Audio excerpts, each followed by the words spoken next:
मध्य प्रदेश एक ऐसा प्रदेश है जहाँ के नेता अक्सर मंचों से कहते रहते हैं ये विकास हुआ, वो विकास हुआ, प्रदेश आगे बढ़ रहा है। और हो सकता है कुछ जगहों पर विकास हुआ भी हो, लेकिन मुझे एक बात हमेशा परेशान करती है, कोई भी नेता ये नहीं बताता कि हम कहाँ पीछे रह गए और क्यों रह गए।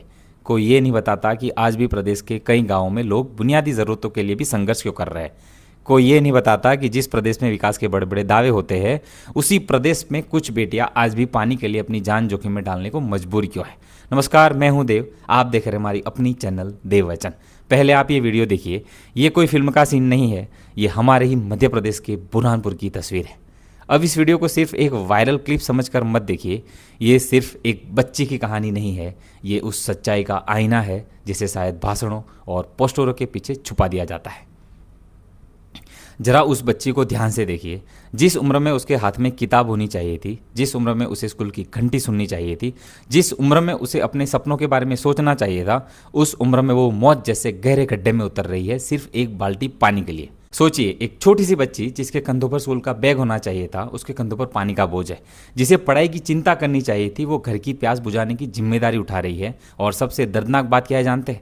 उस बच्ची को शायद ये भी नहीं पता कि उसकी ये मजबूरी किसी सिस्टम की नाकामी है। उसे तो बस इतना पता है कि अगर पानी नहीं लाएगी तो घर में प्यास लग जाएगी, माँ परेशान हो जाएगी, छोटे भाई बहन पानी मांगेंगे। अब खुद से सवाल पूछिए, क्या ये विकास है? क्या यही वो बदलता हुआ मध्य प्रदेश है जिसकी तस्वीरें हमें दिखाई जाती हैं?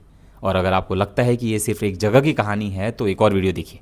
ये भी मध्य प्रदेश का ही है, अलीराजपुर का, जहां सूखी नदी के रेत में गड्ढे खोदकर लोग पीने का पानी निकाल रहे हैं। यहाँ से पानी क्यों ले रहे हो? 2026 में भी लोग जमीन खोदकर पानी निकालने को मजबूर है। महिलाएं, बच्चे, बुजुर्ग सब सिर्फ एक बाल्टी पानी के लिए संघर्ष कर रहे हैं। कोई कई किलोमीटर दूर चल रहा है, कोई घंटों लाइन में खड़ा है, कोई सूखे हैंडपंप के पास उम्मीद लगाए बैठा है, और कोई अपनी जान जोखिम में डाल रहा है। और दुख की बात सिर्फ गांवों तक सीमित नहीं है। इंदौर जैसे बड़े शहर, जिसे विकास का मॉडल कहा जाता है, वहाँ भी लोगों को पीने की पानी की चिंता सताने लगी है।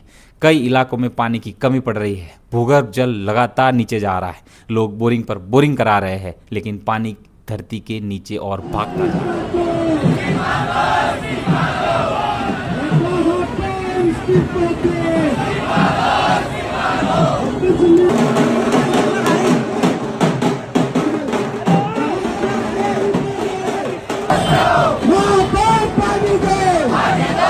सोचिए, अगर बड़े शहरों का ये हाल है तो छोटे गांवों की मजबूरी कितनी बड़ी होगी। ये वीडियो सिर्फ गरीबी नहीं दिखाते, ये सिस्टम की असफलता दिखाता है। ये बताता है कि भाषणों और हकीकत के बीच कितना बड़ा फर्क है। हम ट्रिलियन डॉलर इकोनॉमी बनने की बात करते हैं, दुनिया की सबसे बड़ी ताकत बनने की बात करते हैं, लेकिन इंसान की सबसे ज़रूरी ज़रूरत पानी उपलब्ध कराने में हम इतने पीछे क्यों हैं? अगर आज भी लोगों को पीने के पानी के लिए अपनी जान जोखिम में डालनी पड़े, अगर बच्चियों को पानी के लिए स्कूल छोड़ना पड़े, अगर गांव में लोगों को गड्ढे खोदकर पानी निकालने को मजबूर हो, तो फिर हम खुद से पूछना होगा, आखिर विकास कहाँ है? और सबसे दर्दनाक बात क्या है जानते हैं? ये मजबूरी प्राकृतिक नहीं है, ये बनाई गई मजबूरी है। जब सालों तक योजनाएं जमीन पर नहीं उतरती, जब अधिकारी सिर्फ फाइलों में काम पूरा दिखाते हैं, जब नेता चुनाव के बाद गांव में लौट कर नहीं आते, जब विपक्ष सवाल पूछना बंद कर देता है, तब ऐसी मजबूरियां पैदा होती हैं। और मुझे लाडली लक्ष्मी योजना या महिलाओं के सशक्तिकरण से कोई समस्या नहीं है। बेटियों के लिए योजना बननी भी चाहिए, लेकिन सवाल ये भी है कि क्या सिर्फ योजनाओं के नाम पर विकास पूरा हो जाता है?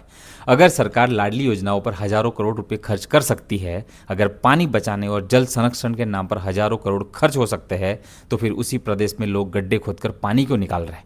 एक तरफ लाडली योजनाओं के पोस्टर है, दूसरी तरफ वही बेटियां पानी के लिए मौत के गड्ढे में उतर रही है।